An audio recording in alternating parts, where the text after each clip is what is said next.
ఇది BYD car అండి. BYD auto 3 and ఇది కార్ ఆటోమేటిక్గా నడుస్తుందండి. స్టీరింగ్ ఇవ్వాల్సిన అవసరం లేదు. బ్రేక్ అండ్ యాక్సిలేటర్ కూడా కారే చూసుకుంటుందండి.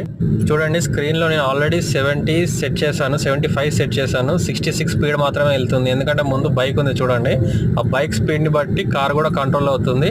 ఎల్లో కలర్ వచ్చింది కదా అంటే ఆరెంజ్ అలర్ట్ అన్నమాట, అంటే దగ్గరలో బైక్ ఉంది అని అర్థము. చాలా దగ్గరకు వస్తే అది రెడ్ వస్తుంది.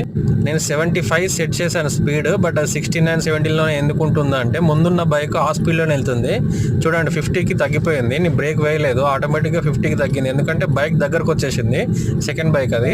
ఇప్పుడు 50లోనే ఉంది. నేను సైడ్కి తీసుకుంటే మాత్రం మళ్ళీ 75 రీచ్ అవుతుంది. చూడండి ఇప్పుడు 54, ముందున్న బైక్ స్పీడ్ 54 అనమాట, ఆ స్పీడ్లోనే వెళ్తుంది. నేను లైన్ క్రాస్ చేశాను చూడండి. ఇప్పుడు నేను యాక్సిలేటర్ ఇవ్వట్లేదు, బట్ 56 నుంచి ఎంత స్పీడ్గా పెరుగుతుందో చూడండి. 75కి వచ్చేస్తుంది. 75లో స్టేబుల్గా ఉంటుంది, ఎందుకంటే నేను 75 స్పీడ్ అనేది సెట్ చేశాను కార్కి.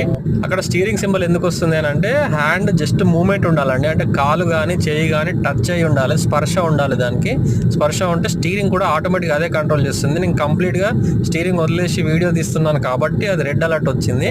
రెడ్ రాదండి జనరల్గా, మీరు జస్ట్ ఫింగర్స్తో టచ్ చేసి ఉంచాలి. ఎమర్జెన్సీలో మనం కంట్రోల్ చేయగలిగేటట్టు దానికి టచ్ సెన్సార్స్ ఉంటాయండి. మనం 2-3 ఫింగర్స్ అట్లా స్టీరింగ్ మీద పెట్టి ఉంచితే అది ఆటోమేటిక్గా అదే కంట్రోల్ చేసుకుంటుందండి. టర్నింగ్ కూడా చూడండి, టర్నింగ్ కూడా ఈజీగా అదే తీసుకుంటుంది. నేను కింద బ్రేక్ అండ్ యాక్సిలేటర్ అసలు టచ్ కూడా చేయట్లేదు, స్టీరింగ్ కూడా వదిలేశాను.